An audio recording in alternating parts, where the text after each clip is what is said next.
মামলা ওই সবই যে চলে গেছে তার 17টা মামলা, নজরুলি মামলার শিকার হয়েছে, বাড়ি টাঙ্গরি ভেঙেছে, ফুলগুলো ডিস্ট্রয় করতেছে।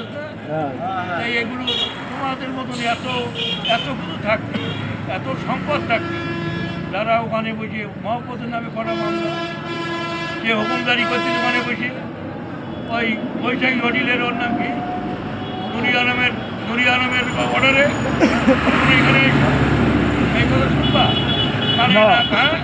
তার কথা শুনি বলে জানি তো ওইরকম নেতার পিছনে রাজনীতি করা যাবে। আমাদের যে নেতার একটা ওয়ার্ডে আপনার যোগ্যতা নেই, ওয়ার্ডে এসে একটা সবার সাথে নিয়ে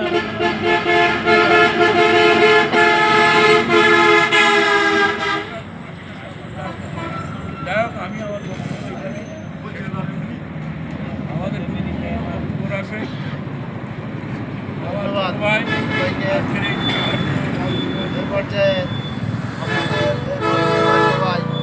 বক্তব্য রাখছেন সাতক্ষীরা বার কমিটির তিনবার নির্বাচিত হয়েছিলেন সেক্রেটারি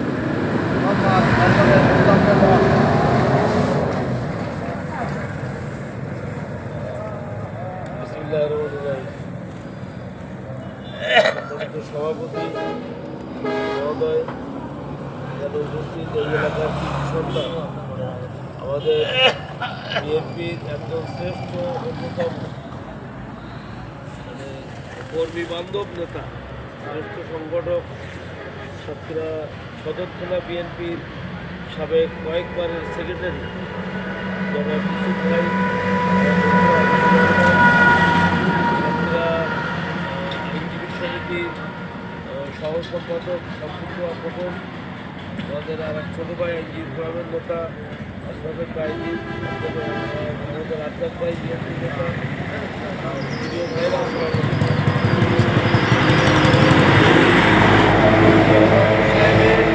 আজকে জন্মবার্ষিকী, দেশের মানুষ আজকে এই দিনটাকে উদযাপন করছে খুব আন্তরিকতার সাথে। জিয়াউর রহমান সাহেবের যুদ্ধের আহ্বানে কিন্তু স্বাধীনতার ঘোষণ বাঙালি জাতি যুদ্ধে আত্মনিয়োগ করেছিল, তার ফলে এই দেশ স্বাধীন হয়েছে। আজকে জিয়াউর রহমান সাহেব দলটাকে প্রতিষ্ঠিত করে গেছেন, আমাদের অধিকার নেই এই দলটাকে ধ্বংস করার কোনো কাজে। জিয়াউর রহমান সাহেব যে বিএনপি সৃষ্টি করে গেছেন, এই বিএনপি বাংলাদেশের স্বাধীনতা সার্বভৌমত্বের এখন অদক্ষ প্রহরী হিসেবে কাজ করছে।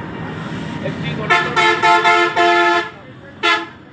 আমাদের নেত্রী দীর্ঘদিন আটক ছিলেন, শেখ হাসিনা চেয়েছিলেন তাকে মেরে ফেলতে, রাখে আল্লাহ মারেকে বেগম জিয়ার মৃত্যু হয়নি, তিনি মুক্তি লাভ করেছেন, লন্ডনে চিকিৎসাধীন আছেন, তার জন্য আমরা দোয়া করি। আমাদের নেতা জনাব তারেক রহমান, উনি লন্ডনে আছেন, তার নামে অনেকগুলো মামলা দিয়েছিল, সেখান থেকে আমাদের দলকে উনি নেতৃত্ব দিচ্ছেন, তার জন্যই আমাদের শুভকামনা। একটা কথা আমরা পরিষ্কার বলি, সেটা হচ্ছে বিএনপি মানুষ পছন্দ করে জিয়াউর রহমানের জন্য, বিএনপির কর্মসূচির জন্য। আজকে আওয়ামী লীগকে মানুষ অপছন্দ করে। কেন অপছন্দ করে? আওয়ামী লীগ ধর্ষকদের দল, আওয়ামী লীগ চোরের দল, আওয়ামী লীগ বাটপারদের দল, আওয়ামী লীগ দেশটাকে ধ্বংস করে দিয়ে গেছে। এই জন্য মানুষ তো বিএনপিকে ভালোবাসে বলে বিএনপি করে। আর আওয়ামী লীগ যারা করে ওদের নেত্রীরও যেমন লজ্জা শরম নেই, আওয়ামী লীগ যারা করে ওদের নেত্রীর মতন কোনো লজ্জা শরম নেই। যদি লজ্জা শরম থাকতো তাহলে আমাদের বিএনপির মধ্যে কিছু লোককে ম্যানেজ করে এই দলের মধ্যে ঢোকার চেষ্টা করে।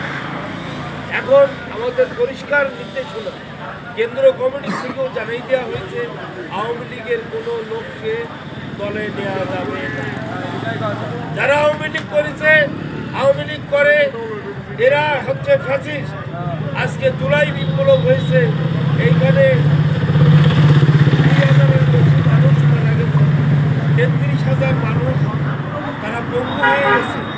এই 17 17 বছরে আমরা অনেক ভাইকে আমরা হারিয়েছি, অনেক ভাই গুম হয়ে গেছে, খুন হয়ে গেছে, পঙ্গু হয়ে গেছে।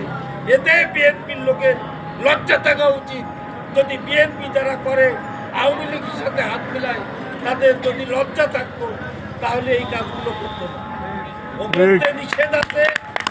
বিএনপি যারা করেন আওয়ামী লীগের সাথে হাত মেলাবেন না, আওয়ামী লীগের কোনো লোককে বিএনপিতে নেবেন না। আর বিএনপির কোনো নেতা যদি এই অপকর্মটা করে আপনারা তাকে বর্জন করবেন। আওয়ামী লীগের ভাইদের বলি, যে সংগঠন করতেন সেই সংগঠন করেন। বিএনপিতে আওয়ামী লীগের কোনো লোকের কোনো জায়গা হবে না।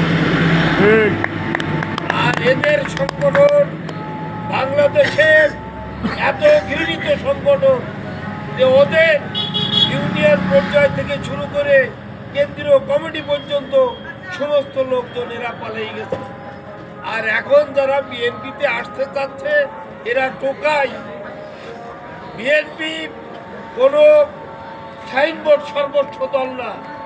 বিএনপি একটা বিশাল বড় বৃক্ষ, বিএনপি একটা বিশাল সংগঠন। আওয়ামী লীগের 2-5 জন চামচা, 2-1 জন টোকাই আমাদের না হলে আমাদের যে কর্মী বাহিনী আছে তাই দিয়ে বিএনপি চলে।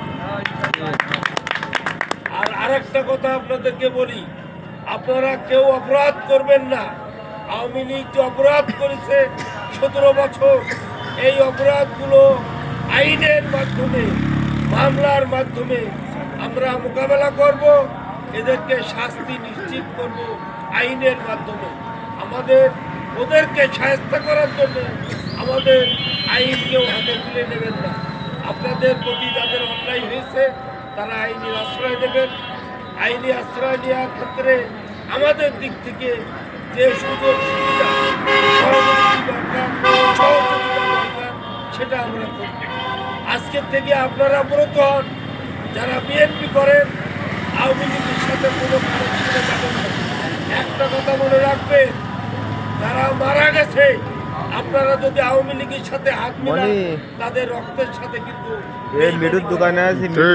আগামী দিনে এই কাজটা যারা করবেন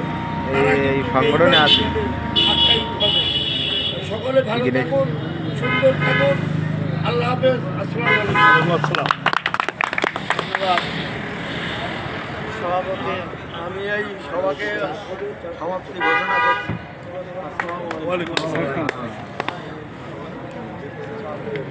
সবাই ভালো থাকেন।